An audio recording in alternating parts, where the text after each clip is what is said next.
All right, now we're starting part 2 of our review video. Because we ran out of room on the other sheet, for numbers 6, 7, and 8, I moved to a different document so we had more room and could be clear. All right, so the directions say, geez, I have to remember what the directions say. Go back here. Identify and describe the transformations, as well as the domain and range for each of the following functions. Okay. So our transformations, let's look here. All right, A happens to be 1. B happens to be 1/5, right? B is 1/5. H is 0. K is 0. So the only transformation that comes into play here is B. And since B equals 1/5, that means it's a horizontal shrink, right, by 1/5.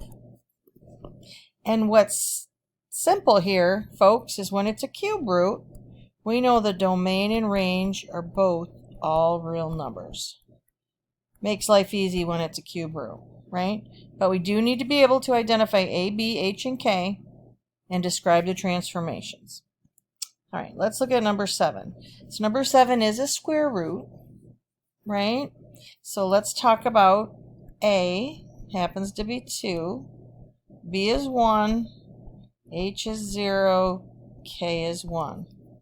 All right, so A of 2, what does that mean? That means it's a vertical stretch by a factor of 2.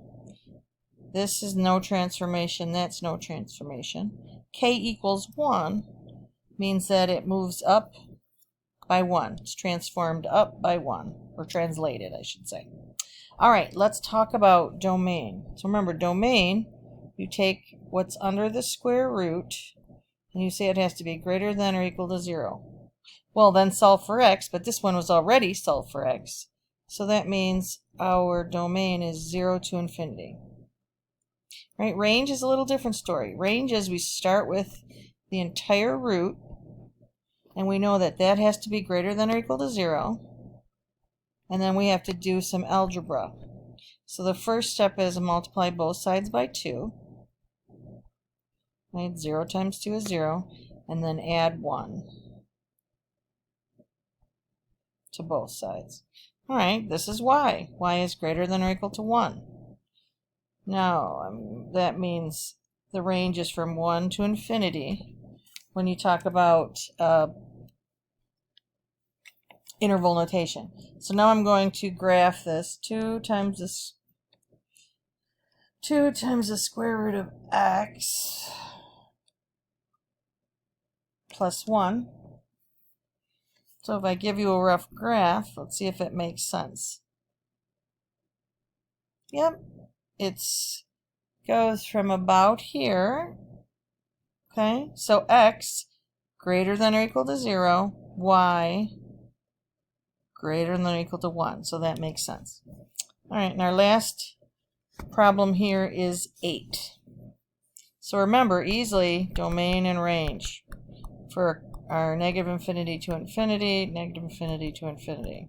Life's easy when it's a cube root. But let's talk about our transformations. All right, A is 1, B is 1, H is -4, K is -3. No transformations here. H of -4 means left by 4. K of -3 means down by 3. Okay, so we just did 5 was in the last video, 6, 7, and 8 in this problem. So let's move on here. So this says graph the function and provide at least 3 accurate points. One must be the starting or inflection point. Well, remember the starting point for a square root is, whoops, got to get back here, is HK, right? Whoops, HK. The inflection point for a cube root is HK. So if we came over here, before we even graph anything, we know that H equals -6 and K equals 0. So our starting point should be -6, 0, right? So let's graph this. Go, and I'm going to do the square root of x plus 6.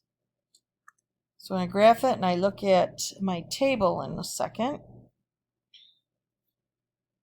Remember I said I want integer values. Make our lives easier. So negative 6, 0, negative 5, 1, and negative 2, 2. Whoops. Right, negative 2, 2. So negative 6, 0, negative 5, 1, negative 2, 2. So here is our cube root. Okay? I don't know if it's negative 2, 2. That might be. No, that's it. All right, but it's very shallow. It basically does that. All right. So let's look at 10. Well, H is 4, K is 0. So my starting point should be 4, 0, right? Let's graph this one.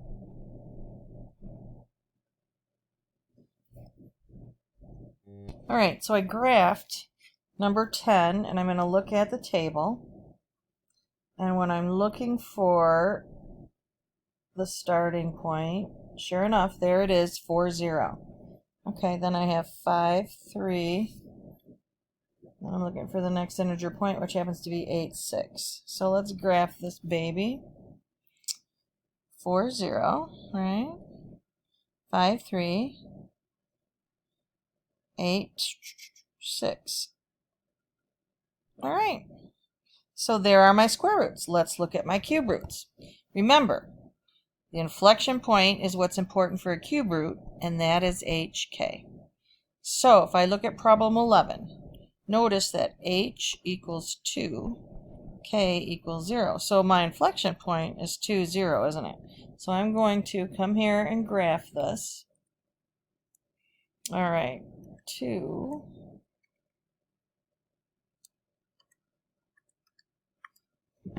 And 2, 0 should be my inflection point. I'm going to look at this. Then I'm going to grab myself some points on either side. So I'm looking at my table. Remember, I want integer points. So we have 1 is a negative 2, and 3 is 2. So let's look at that. It goes from here to here. So the graph looks like this. Okay? Now, over here on number 12, H is 0 and K is 0. So our inflection should be at 0, 0. So let's do this. 2 times the cube root of x. Graph and see what it looks like, but I'm quite sure this is the inflection point. Yep. And as soon as it's graphed, we'll look at the table. All right, so 0, 0. So I have negative 1, negative 2, and 1, 2. Negative 1. So it goes like this. And truly, if I wanted some other points, I'd have to go out to 8, 4. 8, 1, 2, 3, 4. And then negative 8 would be here. So it looks like that. Okay? All right. Number 13. Whoops, I'm trying to see if I can get, there we go. It says write each expression in radical form. So we have to remember when we have a fractional exponent, right? The exponent is in the numerator, the root is in the denominator. So if I'm going to write this, it's going to be negative 8. I'll make it, right? Because I know the third root of negative 8's something I can figure out, raised to the 4th power. So the third root of negative 8 is negative 2. Negative 2 raised to the 4th power is 16. So see what we're doing there? All right. Now, 100a, all in parentheses, raised to the 1/2, is the square root of 100a, which is the square root of 100 times the square root of a. Square root of 100 is 10 times the square root of a. So there's our answers. Okay, let's move on. 15, write each expression in exponent form. So if I wrote 51 to the 4/5, right? The root goes in the denominator. I am not sure that I can simplify that at all. So I'm just trying to see. No, I don't think I can simplify that at all. There's 51 equals 3 times 17. Still don't think that helps us. But, all right. So now we have the square root. So we have 5x in parentheses to the 3 over 2. And that can't be simplified either. Okay?